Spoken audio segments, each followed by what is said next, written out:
आज सबसे अहम खबर जो इस वक्त ईरान ने पाकिस्तान के अंदर घुस के एक और बड़ा टारगेट जिनके साथ झगड़ा चल रहा है उसे रास्ते से हटा दिया और बदले में ईरान गैस दे रहा है। उनका कहना है कि हमें आपकी यारी पे कोई शक नहीं, अमेरिका आपको मारे हमारा कोई हक नहीं, गैस देंगे आपको, अमेरिका भी तो डॉलर देता है मारता है, तो हमारा क्या कसूर है, हम भी आपकी सरहद के अंदर घुस के कर सकते हैं, आपको हमारे साथ इतना मसला क्या है। गैस पाइपलाइन का मंसूबा भी अमेरिका ने ग्रीन लाइट भी दे दी, या अचानक हमारे ईरान से गैस मिलना और साथ दूसरी दफा बड़ा हमला, जो प्रोजेक्ट 14 साल से रुका था हुआ क्या।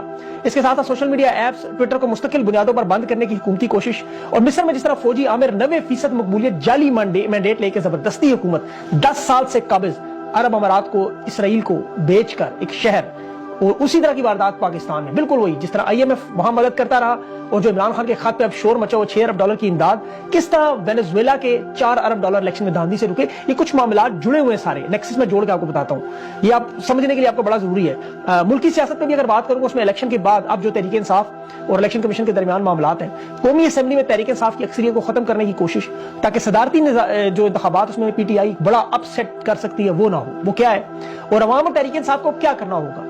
कराची में सब शदीद एहतजाज, लाखों मुजाहिरीन धरना दिए बैठे हैं। सिंध पुलिस अब गुल्लू बट नहीं बन सकी। अभी तक कशीदा हालात पंजाब में मरियम नवाज जो अवाम ने इमरान खान को वोट दिया उन्हें इबरतनाक शिकस्त दी, अब ये उनसे बदला लेने जा रहे हैं। इमरान खान का साइफर तोशाखाना केस अपील मुकर्रर, जज आमिर फारूक और गुल हसन साहब की अदालत में सजा मौतली का मामला है। जिना हाउस और अस्करी टावर समेत 7 मुकदमात में इमरान खान की अबूरी जमानत जो 1 मार्च तक जो है उसमें इजाफा है। और इसके साथ साथ जो अभी चूंकि बहुत सारे लोगों की रातों की नींद उड़ी हुई है और ये ट्विटर उनकी जड़ों में बैठ गया, इसकी वजह क्या है वो आपको मैं बताता हूँ आगे चल के। ये समझते हैं हम मुस्तकिल रहने आए जिस तरह फिरौन यजीद नमरूद समझते रहे। पंजाब असेंबली में अपोजिशन लीडर का नाम भी सामने आ गया और चौधरी निसार की भी एक वीडियो सामने आई, इलेक्शन के बाद ही पहली वीडियो थी। लेकिन पहले इंटरनेशनल हालात जिनसे पाकिस्तान का मुस्तकबिल जुड़ा, ये बड़े गौर से आपने सुनना है। आईएमएफ का इसमें लेटर भी है, मदद भी है, और अरब अमारात की मदद से इसराइल किस तरह मिडिल ईस्ट पे पहले अभी कब्जा करना चाह रहा है और पाकिस्तान में बिल्कुल सेम वही वारदात वही हालात, इसीलिए हुकूमत क्यों बनाई जा रही है, वो असल मकासद क्या है। उसके बाद आईएमएफ का मामला भी इससे जुड़ा हुआ आपको समझ आ जाएगा।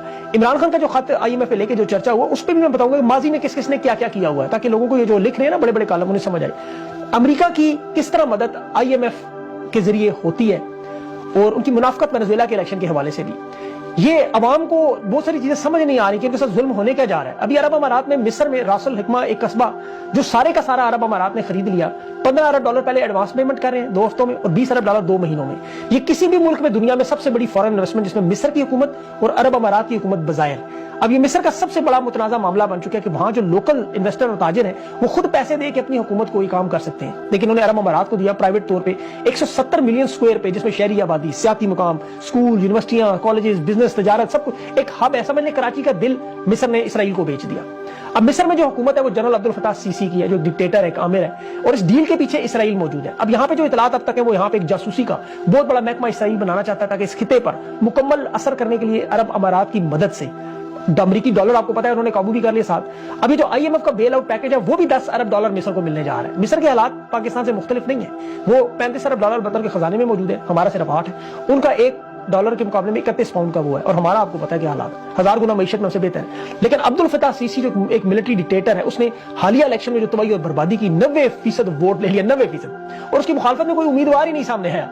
डॉलरों की बरसात हुई यहाँ पे इस आमिर के लिए, लेकिन मिस्र दिवालिया होने वाले मालिक की फहरिस्त में पाकिस्तान के साथ खड़ा हुआ। महंगाई 40% और आधे से ज्यादा मिस्र अभी भी गुर्बत की लाइन से नीचे। पैसा इतना होने के बाद भी मिस्र के बैरूनी कर्जे 164 अरब डॉलर के करीब पहुंचे हुए और 10 साल से ये मिलिट्री गासिब जो है ये 10 साल से सदर है। इसके बावजूद वहां पे बेरोजगारी, तबाही बर्बादी, तकरीबन 7% अनएम्प्लॉयमेंट और फलस्तीन के तनाजे की वजह से मिस्र के माशी हालात बुरी तरह तनज़ली है। अब इसमें अब्दुल फताह सीसी ने बहुत बड़ी वारदात की, इसराइल को मिला के सामने अरब अमारात है और ये याद रखें कि इनकी जीडीपी किसी जमाने में 2022 में 6.6 थी, पाकिस्तान जैसी सूरत हाल।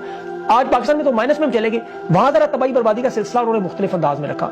जिस तरह पाकिस्तान में अरब अमारात को कराची की पोर्ट लीज पे दी गई 50 साल के लिए, जिसके अरब अमारात ने सिर्फ 50 मिलियन डॉलर पाकिस्तान को दिए और जुल्म की इंतहा ये 4 बर्थ इन्होंने कराची पोर्ट पे बेचे हैं। ये एंट्री है अरब अमारात की इन मुल्कों में। जिस तरह हर पोर्ट में जहां शिप आके रुकते हैं ना, $18 1100 स्क्वायर मीटर का एरिया उन्होंने बेचा है कोड़ियों के भाव मुल्की ऐसा। जिस तरह रेकोर्डिक पे सऊदी अरब की नजर है, वो 500 अरब डॉलर का सोना रखने वाली सिर्फ 8 अरब में बेचने, ये इनकी वारदात है। लेकिन ये जो इसराइल को लाएंगे इसी तरह पाकिस्तान में भी शहर बसाया जाएगा, अरब अमारात फ्रंट पे होगा। मुआशी तौर पर इतना कमजोर किया जाता है, जिस तरह इमरान खान की हुकूमत गिराने के बाद देखें उसको दुनिया की 10 उभरती हुई मईशत में था पाकिस्तान, आज बदतरीन मईशत में डाला। अब हालात इस नहज में पहुंचे कि आईएमएफ के बगैर ये सांस ना ले सके और इनकी बड़ी अमरीकी मफादात, इंटरनेशनल मफादात को आईएमएफ कंट्रोल करता है। उसकी आप बड़ी मिसाल लातीनी अमेरिका का मुल्क वेनेजुएला देख लें, इलेक्शन हुए, अमेरिका ने इतराजात कर लिए, اب یہ وہاں تجارت اور انویسٹمنٹ امریکہ کی، یورپ کی، کینیڈا کی، میکسیکو، پاناما، سوئٹزرلینڈ سب کی انہوں نے پابندیاں بھی لگا دی کہ جن کے فوجی افسران پہ بھی لگا دی کہ یہ کہیں آ جا نہیں سکتے۔ آئی ایم ایف کو 2 سال سے وینزویلا کے $4 ارب کا پیکج انہوں نے روک دیا۔ وجہ بتائی کہ وہاں الیکشن میں دھاندلی ہوئی جو یقین کرے صرف 10% ہے پاکستان کے مقابلے میں، لیکن حکومت کو تسلیم نہیں کر رہے۔ یہاں پاکستان میں 17 نشستوں کو 170 بنا دیا، اور وینزویلا میں بھی مزے کی بات ہے، اپوزیشن نے آئی ایم ایف کو خط لکھا رہا کہ آپ یہ میڈورا کی حکومت کو اگر تسلیم کریں گے تو یہ وینزویلا کی عوام کے ساتھ ناانصافی، یہ تو بہانہ تھا۔ آئی ایم ایف نے فل فور ایکشن لے کے $4 ارب روک دیے۔ یہی بات Imran Khan I M F کو کہہ رہے ہیں کہ دھاندلی آڈٹ کرو، وہ نہیں کہہ رہا روکو امداد۔ اصل میں لوگوں کا ہدف ایک ایسی حکومت بنانا جو انٹرنیشنل اسٹیبلشمنٹ کے لیے کام کرے، مصر کی طرح شہر بنائے اور باقاعدہ طور پر یہ انٹرنیشنل اسٹیبلشمنٹ سے ڈیل کرتے ہیں۔ جس طرح الیکشن میں دن دہاڑے اس طرح کی بدماشی کی جا رہی ہے، امریکہ، برطانیہ سب کی آشیرواد ہے، ورنہ جو جمہوریت کے چیمپئن بنتے ہیں وہ یہ سب کچھ دیکھ کے کرنے دیتے۔ وینزویلا میں نہیں کرنے دے رہے، پاکستان میں کرنے دے رہے ہیں، وجہ کیا ہے؟ وینزویلا تو دیکھیں دنیا میں تیل کے ذخائر رکھنے والے ممالک میں 2016 میں پہلے نمبر تھا، آج بھی 300 ارب بیرل تیل ان کے پاس ہے، سعودی عرب سے زیادہ ہے، لیکن وہاں بھی غربت اور مہنگائی کی چکی میں پسے ہوئے وینزویلا کے لوگ اپنے ہی ملک میں پیٹرول اور تیل نہیں لے سکتے۔ جس طرح پاکستان میں گیس کے ذخائر بلوچستان، اور بلوچستان کا سب سے غریب ترین صوبہ وہاں وہ خود بیچارے لکڑیوں پہ گزارا کرتے ہیں۔